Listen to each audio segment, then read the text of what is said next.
दाबोळे विमानतळावेलो 440 कोटींचो नवो टर्मिनल 19 डिसेंबरासावन गरजे पुरतो उक्तो करतले अशें मुख्यमंत्र्यान उलोवन दाखयलां। 26 जानेवारी सावन टर्मिनल पुरायपणान उक्तो जातलो। पर्रीकारान दाबोळे अधिकाऱ्यांक घेवन बिरेस्तारा टर्मिनलाची पळोवणी केली। मुख्यमंत्री म्हणटा मोपा परवडटलो काय ना हें गुंतवणूकदारान थारावपाचें। सरकार फक्त जमीन दितलो, दाबोळी आतां बंद जावपाची शक्यताय ना। At our level, we are thinking of having a soft opening on 19 December 2013. Soft opening. What I mean by soft opening is that day the officially airport will be open for operations, and it may take another between 15 days to 30 days to take all the trials operations.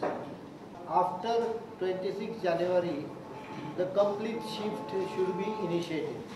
The real problem was actually parking problem of the planes, which is the restricting factor. After Aerobridge has come, the number of slots available for big wide body have reduced. So that is why this building will have to be removed and 2 slots created here. मोपाची गरज आसा काय ना हे जो कोण पळय ताका tender करतलो ताणें ठरोवचें पडटलें तें हांव कशें जर कोणाक गरज ना अशी दिसता जाल्यार तो टेंडरूच करतलो। See Mopa is an non financed green field. Mopa was started by the very people who are making statements now. Pratap Singh Rane started it, Luiz Falero supported it, everyone supported it, including Churchill also supported it at right time. Now when the election times come, they have a different viewpoint on it. My viewpoint is not like that. That airport will be built by private operator, not by government. So I can't tell whether he can make it economically viable or not. We are making this airport economically viable and broad enough to remain there permanently. So no one does such kind of investment to close it in 3 or 4 years. No one is fool to do that. I am only saying that commercially Goa government other than land is not investing anything in Mopa.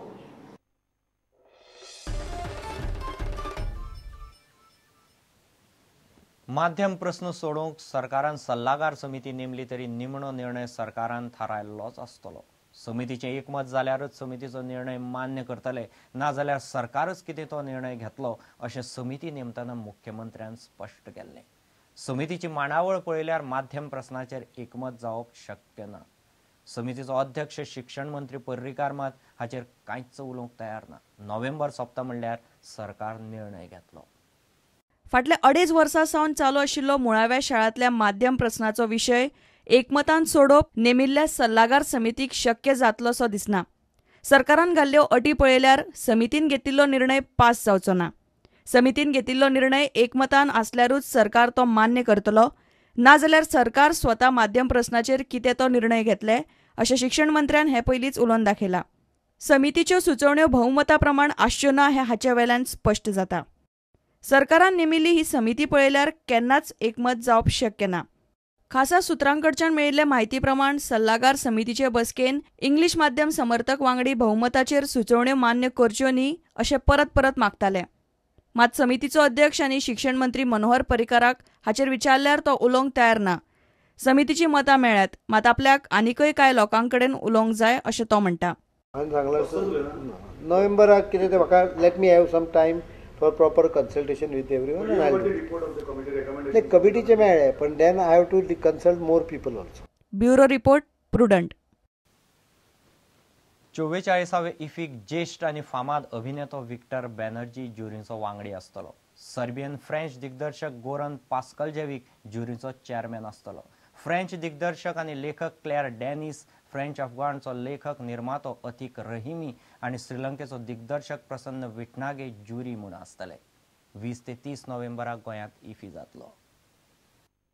44व्या इफीक आतां फक्त 13 दीस उरल्यात। Iffy खातीर jury जाहीर जाल्या। ज्युरीन सिनेमळावेल्यो मोठ्यो आनी फामाद व्यक्ती आसात। 5 वांगड्यांच्या ज्युरीचो सर्बियन फ्रेंच दिग्दर्शक गोरान पास्कल्जेविक चेअरमॅन आसतलो। ताणें आतां मेरेन 30 डॉक्युमेंटरी आनी 16 फिल्मां काडल्यात। ही फिल्मां आनी documentary Cannes, Berlin, Venice, Toronto आनी सेंट सेबेस्टियन आंतरराष्ट्रीय चित्रपट महोत्सवांनी दाखयल्यात। ह्या ज्युरीनी भारतीय अभिनेतो विक्टर बॅनर्जी आसा. बॅनर्जीन हिंदी, बंगाली आनी इंग्लीश फिल्मांनी काम केलां.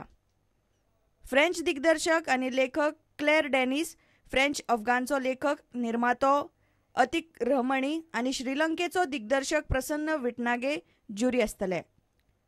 अतिक रहमणीचे अर्थ अँड ॲशीज हे पुस्तक आनी उपरांत फिल्मय बरेच गाजिल्ले. ताच्या ह्या फिल्माक कान्स चित्रपट महोत्सवांत पुरस्कार मेळिल्लो. Bureau report, Prudent.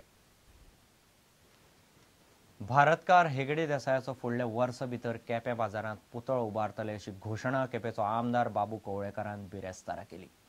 भारतकार हेगडे देसायाचे जिणेंतलो एक धडो शाळेच्या पुस्तकांत घालचो अशी मागणी आदलो आमदार प्रकाश वेळपान केल्या.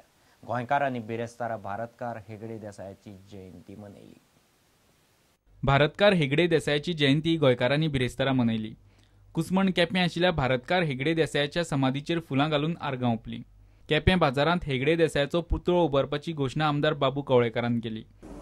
फुडलो जो वर्धापन दीस म्हळ्यार जयंती येवची पयलीं आमच्या केप्याक बाजाराक तांचो पुतळो स्टॅच्यू करपाची आमची योजना आसा. म्युनिसिपालिटी नगरपालिके कडेन ऑलरेडी हांवें परमिशन मागलें आसा. जागो तेमी म्हाका दिता म्हणून प्रॉमिस केला. ऑलरेडी रेजोल्युशन घेतला. भारतकार हेगडे देसायाची म्हायती फुडल्या पिळगेक मेळची म्हूण ताचो धडो शाळेच्या पुस्तकांनी घालचो अशी मागणी सुहास सावर्डेकार आनी आदलो आमदार प्रकाश वेळीपान केली. आमी सांगे केपें पत्रकार संघान तांचो एखाद्या कार्याचो धडो शिक्षणीक पाठ म्हणून घालचो अशी मागणी सुद्दां केली. पूण सरकारान ताची दखलच घेवना. आनी तशें पळोवंक जाल्यार मोठे अशें कार्य केल्ल्याची सरकार दखल घेना असो म्हाजो सामको आरोप आसा. नाजाल्यार भारतकार हेगडे देसायाचो एखादो धडो भुरग्यांक शिक्षणीक पाठ म्हणून कित्याक घालूं नये ताणें ते. आतां आनी दुसरी गोश्ट सांगपाची म्हळ्यार हांव भारतकार हेगडे देसायाचें पिक्चर काडपाची म्हाजी सगळी धडपड चालू आसा. 3,12,000 रुपया म्हाका सरकारान मंजूर केल्यात. 3,12,000 पिक्चर जायना. हे पिक्चर सुद्दां जर जाल्लें जायत एक भारतकार हेगडे देसायाचें थोडे तरी कार्य लोकां मुखार पावता आशिल्लें. गोव्यामध्ये त्यांचं काम अफाट आहे आणि म्हणून त्यांच्या स्मृती केवळ या बंदिस्त केपेच्या पुरत्या मर्यादित न ठेवता देश पातळीवर एक मोठं काम केलेलं. निदान गोव्या पातळीवर मोठं काम, मोठं त्यांचं स्मारक व्हायला हवं. निदान पुस्तकामध्ये पुढच्या पिढीला समजण्यासाठी भारतकार कोण होते अवश्य त्यांचा समावेश पुस्तकामध्ये असायला हवा. केपेच्यान प्रुडंटा खातीर मयूर नाईक. आता घेऊ एक व्यवसाय.